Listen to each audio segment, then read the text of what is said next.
Hello, amelia ഹാൻഡിക്രാഫ്റ്റിലേക്ക് സ്വാഗതം. ഇന്ന് നമ്മൾ പുതുതായിട്ട് ചെയ്യാൻ പോകുന്നത് ഒരു ആൽബം എങ്ങനെ മേക്ക് ചെയ്യാമെന്നാണ്. നമ്മൾ കുറേ ചിന്തിച്ചിട്ടുണ്ടാവും, നമ്മുടെ കുഞ്ഞുങ്ങളുടെയോ അല്ലെങ്കിൽ നമ്മുടെയോ മെമ്മറീസ് ഒക്കെ സൂക്ഷിക്കാൻ ഒരു ആൽബം വേണം. പക്ഷെ എവിടെ തിരക്കിയാലും ആൽബങ്ങൾ ചെയ്യാൻ ഒരുപാട് റേറ്റാണ്.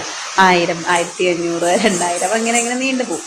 പക്ഷേ പേജസും ഫോട്ടോയും ഉൾക്കൊള്ളുന്നത് കുറച്ച് മാത്രമായിരിക്കും. കൂടിപ്പോയാലൊരു 7-8 പേജ് കാണും. അതിൽ ഒരു 40 ഫോട്ടോയോ അല്ലെങ്കിൽ 20 ഫോട്ടോയോ ഒക്കെ ആയിരിക്കും. അവിടെയാണ് അമീലിയ ഹാൻഡിക്രാഫ്റ്റ് വ്യത്യസ്തമാകുന്നത്. നമുക്ക് പരിചയപ്പെട്ടാലോ, കണ്ടാലോ? അത് നമുക്കിഷ്ടപ്പെട്ട എല്ലാ ഫോട്ടോസുകളും നല്ല ക്വാളിറ്റിയിൽ അതിൽ ആഡ് ചെയ്യാൻ പറ്റും. പക്ഷേ നമ്മൾ ഒരിക്കലും എന്താ പറയുക, കല്യാണ ആൽബമൊക്കെ ചെയ്യുമ്പോഴത്തെ ആൽബം അല്ല, വേറെ സിമ്പിൾ ആൽബമാണ്. പക്ഷേ ഫോട്ടോസിന് ഒരു കേടുപാട് ഉണ്ടാവാതെ നമുക്കത് സൂക്ഷിച്ച് കാലാകാലങ്ങളോളം ഉപയോഗിക്കാൻ പറ്റും, നോക്കാൻ പറ്റും. അങ്ങനത്തെ ഒരു ആൽബമാണ് നമുക്ക് കാണാം. ഒത്തിരി പേജസും ഉണ്ട്, അതുപോലെ തന്നെ റേറ്റും അഫോർഡബിൾ പ്രൈസിലാണ്.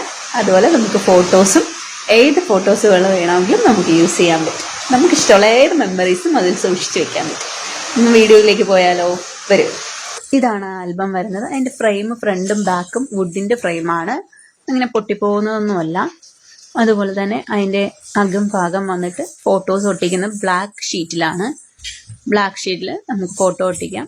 ഓരോ ഫോട്ടോസും തമ്മിൽ ഒട്ടാതിരിക്കാൻ അതിൻ്റെ നടുക്ക് ഭാഗങ്ങളിലായിട്ട് ഒരു വൈറ്റ് ഷീറ്റും കൂടി കാണാൻ പറ്റും. ഇത് ഞാൻ മുന്നേ എടുത്ത് വെച്ചിട്ടുണ്ടായിരുന്ന കുറച്ച് ഫോട്ടോസുകളാണ്.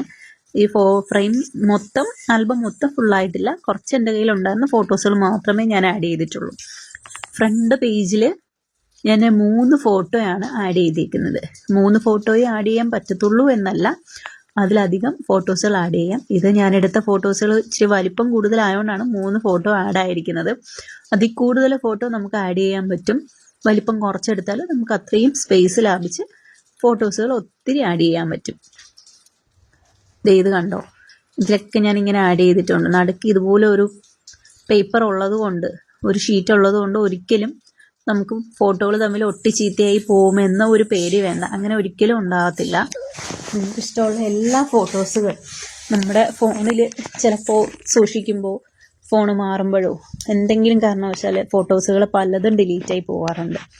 അങ്ങനെ ഡിലീറ്റായി പോവാതിരിക്കാം, നമുക്ക് സൂക്ഷിക്കാം. ഡിലീറ്റായി പോയാലും നമുക്ക് ആ ഫോട്ടോസുകളെല്ലാം നമ്മുടെ കയ്യിൽ തന്നെ ഉണ്ടാകും. അതിന് വേണ്ടിയിട്ടാണ് ഞാൻ ഇങ്ങനെ ഒരു ഇത് നോക്കിയത്. കുറേ നാളുകൊണ്ട് ഞാനും ഇതുപോലെ ഫോട്ടോസുകളും കാര്യങ്ങളും ആൽബം ചെയ്യാൻ ഒത്തിരി തപ്പി നടന്നതാണ്. പലയിടത്ത് ചോദിച്ചപ്പോഴും പല റേറ്റാണ്. അത് നമുക്ക് ഫോട്ടോസും കുറവായിരിക്കും, റേറ്റും കൂടുതലായിരിക്കും. നമുക്ക് പിന്നെയും പിന്നെയും ചെയ്യണമെന്നുണ്ടെങ്കിലും നമുക്ക് അത്രയും റേറ്റ് കൊടുക്കാനും പറ്റില്ല, നമ്മളെ കയ്യിലും കാണത്തില്ല. അപ്പം അങ്ങനെ വന്നപ്പോഴാണ് എൻ്റെ ചിന്തയിൽ ഇതുപോലെ ഒരു ഇത് വന്നത്. ഇപ്പം നമുക്ക് മാരേജ് ഫോട്ടോസുകളാണ്. മാരേജിന് ആൽബം വീഡിയോ എടുക്കാൻ പറ്റാത്തവരാണെങ്കിൽ ആ ഫോട്ടോസ് ഫോണിൽ എടുത്ത് വെച്ചിട്ടുണ്ടെങ്കിൽ നമുക്കിതുപോലെ അതിന് ആൽബം ചെയ്യാൻ പറ്റും. ഒരു കുഴപ്പവുമില്ല. നമ്മൾ കല്യാണ ആൽബം പോലത്തെ ആൽബം അല്ല എങ്കിലും നമുക്കത് സൂക്ഷിച്ച് വെക്കാൻ പറ്റും, ഒരു കുഴപ്പവും വരത്തില്ല. അതായത് ഒത്തിരി പേജുകൾ, ഇപ്പോൾ കണ്ടല്ലോ, ഒത്തിരി പേജുകളാണ് ഉള്ളത്. അതുപോലെ ഇതുപോലെ 2 ക്ലിപ്പുകളും ഉണ്ട്. ഇത് നമുക്ക് എടുത്ത് മാറ്റാൻ പറ്റുന്ന ക്ലിപ്പുകളാണ്. എടുത്ത് മാറ്റിയിട്ടൊക്കെ വെക്കാം, ഒരു കുഴപ്പവും വരത്തില്ല. നമുക്ക് സൂക്ഷിച്ച് വെക്കാം.